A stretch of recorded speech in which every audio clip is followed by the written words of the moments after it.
Confession या dying declaration, क्या आप भी ये दो टर्म्स में बहुत कंफ्यूज्ड होते हो? तो चलिए आज हम समझते हैं बहुत ही सिंपल लैंग्वेज में ये दोनों टर्म्स, ताकि और कोई कन्फ्यूजन ना रहे। सबसे पहला है कन्फेशन। कन्फेशन बेसिकली एक स्टेटमेंट होता है जो कि एक पर्सन देता है अपने ही अगेंस्ट किसी ऑफेंस को कमिट करने के लिए। जैसे कि अगर मैं जज को बोलूँ कि मैंने ये कत्ल करा है या मर्डर करा है और इसकी बॉडी आपको यहाँ से रिकवर हो जाएगी, तो ये होता है कन्फेशन। या फिर आप कोई स्टेटमेंट देते हो जो कि उस ऑफेंस से रिलेटेड हो, कोई सब्सटैंशियल फैक्ट्स बताते हो उस ऑफेंस को। जैसे अगर मैं बोलूँ कि मैंने ये चोरी की थी, मेरे साथ ये पर्सन इन्वॉल्व था, हमने ऐसे ऐसी प्लानिंग करी, ऐसे ऐसे चोरी करी, तो ये होता है कन्फेशन। जज साहब, मेरा नाम मोहम्मद इकबाल कादरी है। सिंह साहब को कितने पैसे दिए? 50 लाख, 25 लाख एडवांस और 25 एनकाउंटर के बाद। आई ऑब्जेक्ट श्रीमान।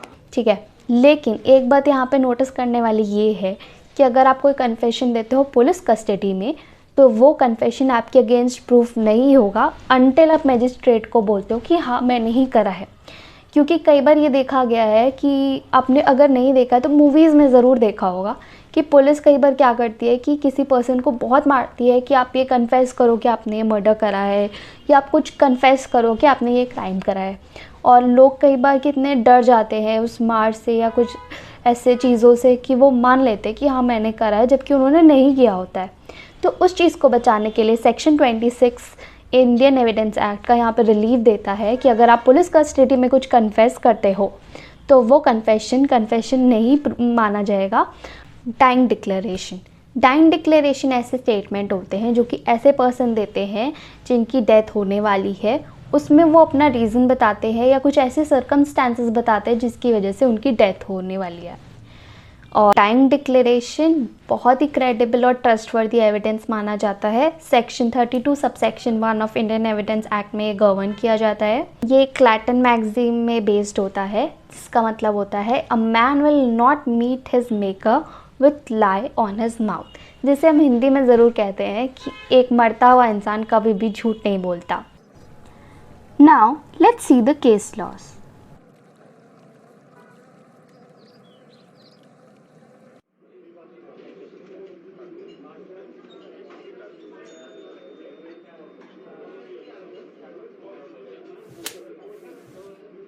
Tell me, how did you murder Sivaya? Come on, tell me. Sir, about 14 days ago, I, Kadaya and people of my party lay in wait for Sivaya and others at about sunset time at the corner of Palipattan. We all beat Buddhabadi Saina, Sivaya and Sabaya to death. The remaining persons, Pallaya, Kadaya and Narayana, ran away. Rondabati Ramaya, who was in our party, received blows on his hands. He had a spear in his hands. He gave it to me then. I hid it and my stick in the rick of Vankadanarasa in the village. I will show if you come. We did all this at the instigation of Palakori Kadaya. Your partner has told me everything. Now you tell me, how did you murder Sivaya? Tell me. I stabbed Sivaya with a spear. I hid the spear in a yard in my village. I will show you the place. Sir, whatever my clients have said was under police custody, that's why they are inadmissible in court as per section 26 of Indian Evidence Act. Sir, but they have admitted where the weapon has been kept, and that is found in the exact same place where they have described. That's why this need to be treated as confession. Also, section 27 of Indian Evidence Act has the exception to admit confession under police custody.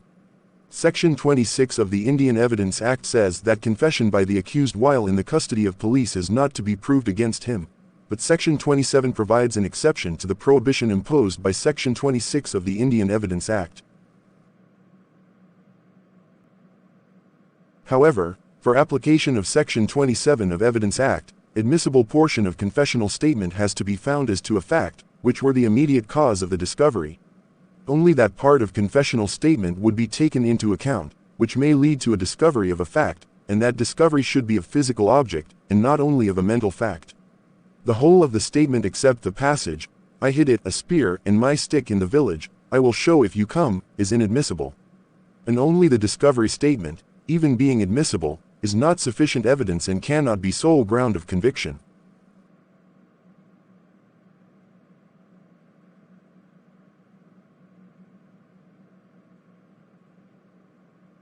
You are looking so happy.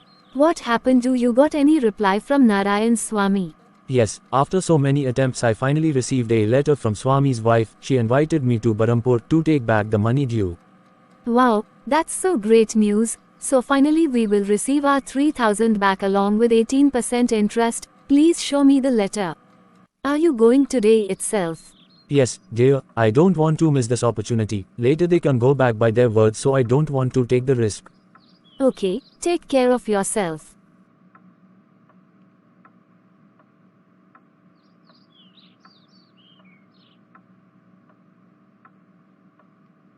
The accused, Pakala Narayana Swami, appealed to the Privy Council against the judgment of the Honourable High Court of Pana, which affirmed the conviction and death sentence of the accused by the Session Judge of Berhampur. The accused sought the Privy Council to set aside the said conviction and death sentence.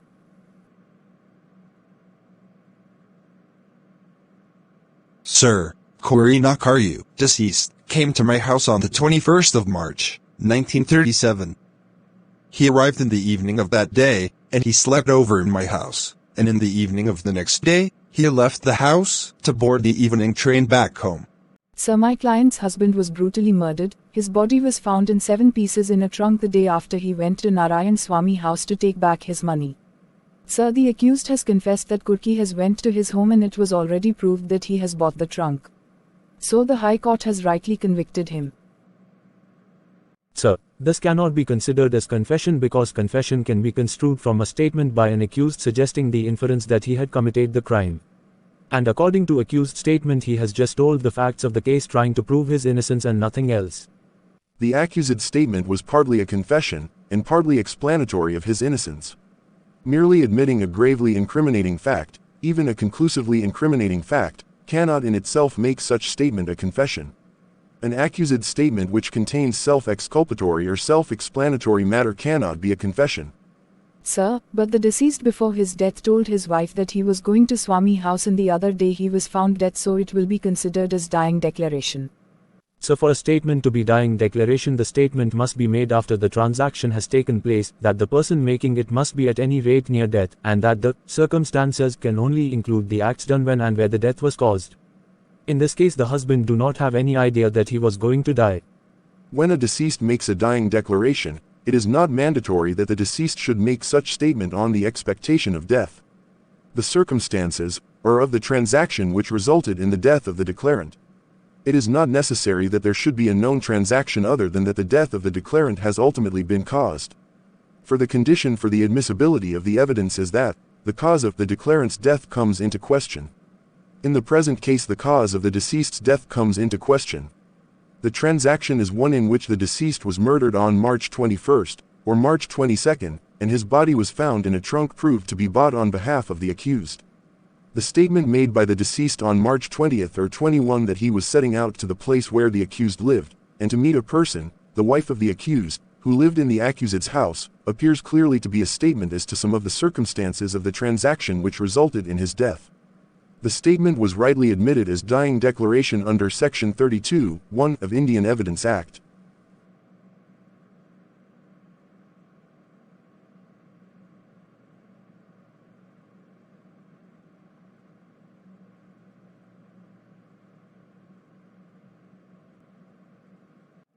So, was it a lot to go at once? Then let's have a short recap. Confession, whether judicial, extrajudicial, or self-confession, is an admission. For a statement to be confession, statement is to be made voluntarily. Statement should be clear, consistent, and convincing. Statement must be one which can be taken as a whole. Statement contains an admission by the accused that he has committed the crime or that he substantially admits to all the facts which constitute the offense. The statement does not contain any self-explanatory statements, that is, facts which explains the accused's innocence. The statement must suggest an inference that the accused committed the crime. Confession made to police is not admissible, and only the mere discovery of object is admissible. Dying declaration. Dying declaration are words said before death. A statement made by a person which explains the cause of his death or any circumstances of transaction which resulted in his death. Dying declarations are exceptions to the hearsay rule. Statements which are made by deceased person who did not expect their deaths can still be admissible in evidence as dying declarations if fulfilled the conditions. I hope now you have understood what is confession and what is dying declaration and the difference between them through these two case laws. If you like this video, please share among your friends so that I am motivated enough to make more such kind of videos. Thank you.